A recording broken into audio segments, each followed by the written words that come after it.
17 of the fantasy football season with the championship here for fantasy owners. Here's a few quarterbacks I have as sleepers this week. The first quarterback, Philip Rivers of the Indianapolis Colts, out there in 93% of fantasy leagues. And Rivers, I thought he looked good a majority of that ball game last week versus the San Francisco 49ers, especially the first couple drives. They came out firing the football down the field, making plays, and finding the end zone. So the first two games back for Rivers after 5 years of retirement.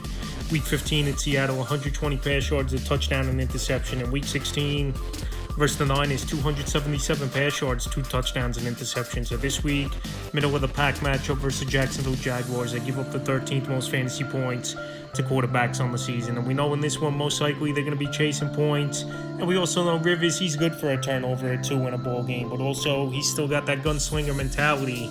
And we saw it come out last week's game versus the Niners. So this week, I think Rivers, as a sleeper option, could be all right, especially if they're chasing points in this one. Next quarterback, Tyler Shough of the New Orleans Saints. Shough's been on this list a lot this season and still out there in tons of leagues in 83%. So Shough next season, definitely someone to keep an eye on in the later rounds for fantasy owners, where they got a decent group of guys over there. Chris Olave, Juwan Johnson, Alvin Kamara probably be gone next season.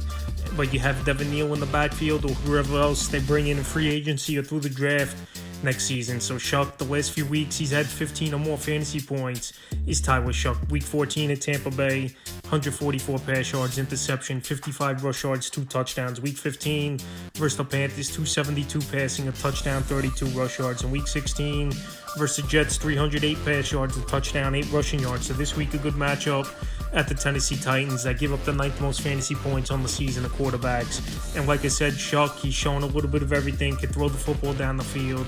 He's running with the football as well, going out there and making plays. And this week, in a matchup versus a bad Titan defense, I think he could be a decent sleeper option for owners this week. In the final quarterback, Geno Smith of the Las Vegas Raiders. Geno Smith, I know it's been a bad year. I know he's been a turnover quarterback all season long, is Geno Smith. And now we know Brock Bowers is going to be out the final couple weeks of the season where he went on IR with a knee injury. But Geno Smith last week, one of his better games of the season. It was in a tough matchup at Houston with 201 pass yards, 2 touchdowns, and an interception. So this week, a good matchup versus the New York Giants. I give up the 6th most fantasy points to quarterbacks on the season. And like I said, I know with Brock Bowers down, it's a tough sell as a sleeper option for Geno Smith. But just going off a matchup and this Raider team at home, possibly he could go out there and score 15, 18 fantasy points. That's a few quarterbacks I have as sleepers for Week 17 of the fantasy football season.